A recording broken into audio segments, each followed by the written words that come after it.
JosefVStalin, and I want to talk to you a little bit about what I've been playing recently.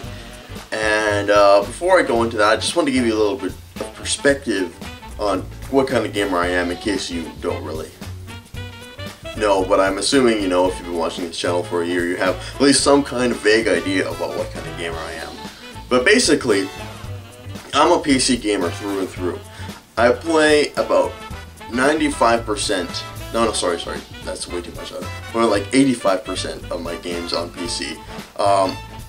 Definitely, you know, a hardcore PC gamer. But right after that, I play the next 10% of my games on the Nintendo Wii, and then the last 5% is reserved for my Xbox 360. The three kind of consoles that I own. And yeah, I will go out and I will say that I enjoy my Wii better than I enjoy the Xbox 360. I think it's a better console. But I think the reason why I play my PC so much over my 360 is that almost all the games that come out on a 360 are also coming out on a PC, and a PC port is always superior to the console port, so I'll always go and get that one versus the 360 version. Anyway, like I said, I'm playing a lot of stuff recently, but like I was kind of alluding to, not on my PC. In fact, I've been playing my Wii very recently, and I don't know how many know, but I do have my Wii modded, and when so I can download all these games off the internets and be a very sneaky pirate and very evil pirate. But yeah, I can download, you know, all the games off the internet that I want. So I go to download I downloaded Super Mario Galaxy, Red Steel 2, and No More Heroes 2, the three games that I really wanted to check out. And those games are all totally fantastic. But I remember when I went to install it, like things wouldn't work, and then I had to reinstall my homebrew channel, and then I accidentally installed the European version of the firmware instead of the North American version, so I had to take all the firmware and like basically, you know, reinstall all these programs on my Wii. And at this point, like I know, like I don't know computers that much, oddly enough, but I know the freaking Wii inside and out. I really wish like someone would pay me to mod Wii's, because, you know, if you guys want your Wii modded, I'm the guy to talk to, because I totally know what's going on in terms of that, and so on and so forth. But anyway, after about a day of headache, I got everything running, and so far I've got a perfect track record when it comes to pirated games, that I can get any pirated game to run. But so I finally got everything running, everything great, and started checking out these games. But the one game I really wanted to talk about was Super Mario Galaxy 2, because this game totally blew me away. Absolutely blew me away. And I always have the game of the year is something I love. I love choosing a game of the year, and I love debating what's going to be the game of the year. It's something that I absolutely love to do. So I always have the game of the year in the back of my mind, what I think is thus far the game of the year. But of course, the year's not over, so something can always come out and dethrone it. And so far in 2010, my games of the year were a toss-up between Battlefield Bad Company 2 and Mass Effect 2. So I didn't know which one I was going to go there. But all of a sudden, Super Mario Galaxy comes in, and I haven't finished the game, but I'm playing it a lot, and it blows those two out of the water. So right now, I think Super Mario Galaxy is definitely, so far, my game of the year. And like you start playing this game, and then like all Nintendo games, it starts off a little bit slowly, but then you begin to realize that really nobody does it like Nintendo. Like, Nintendo knows what's fun. They know how to take fun and distill it down to its most core values in a video game. Not to mention, the guys who worked on Super Mario Galaxy have more video game making experience than basically anybody else in the industry. Like, they've been doing this for, when did the original Nintendo come out? Was it 81?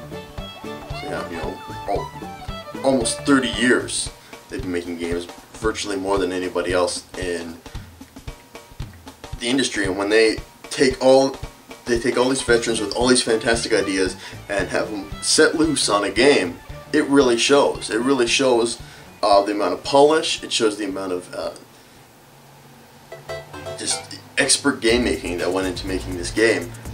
and especially the amount of creativity that comes with the game, because these guys have so many great ideas. These guys clearly have a ton of great ideas, and they're not bounded by realism, they're not bounded by anything. In Mario's universe, in Mario's galaxy, anything is possible. There's no limits and bounds, whatever. It really showed that they were able to implement these just fantastic and creative ideas. Some of like the most creative ideas I've seen in gaming in a very, very long time.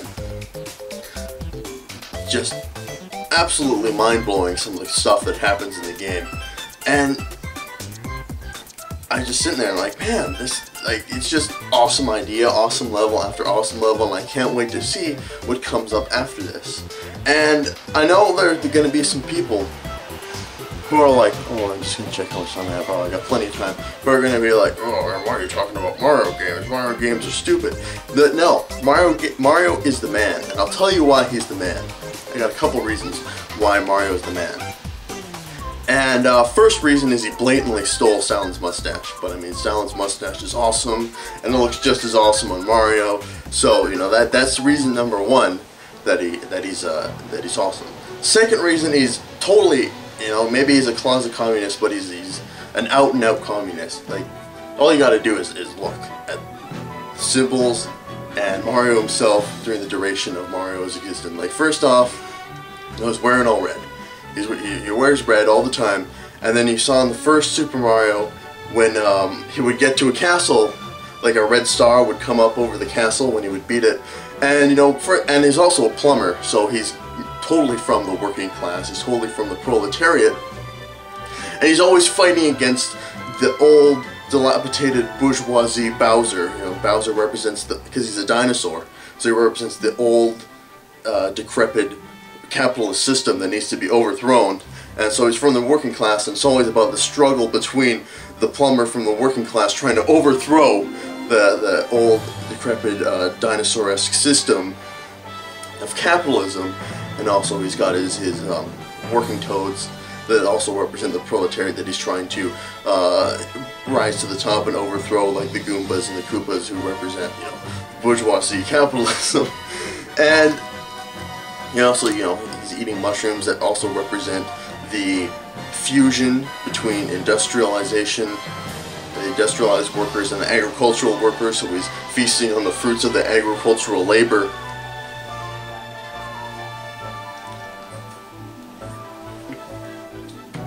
When it comes to that, and you can just clearly tell that Mario's a man of the proletariat.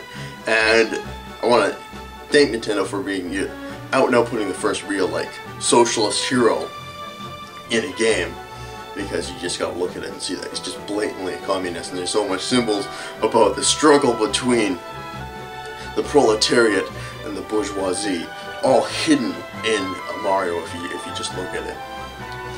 And also the games are just awesome. Like, the games always represent expert game making, expert level design, and just like the pinnacle of what video gaming should be, and that's fun. And Super Mario Galaxy is just untold amounts of fun.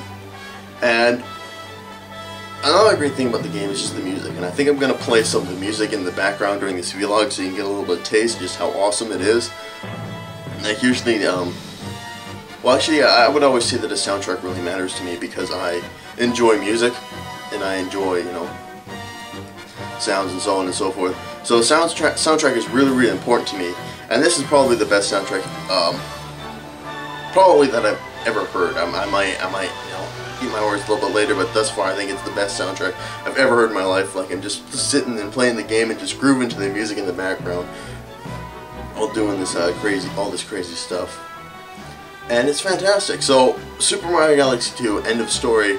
I just want to come up here and talk a little bit about it, because I'm having so much fun with the game, and I would encourage everybody else to go pick it up or try it out, or, you know, mod their Wii's and download it or whatever.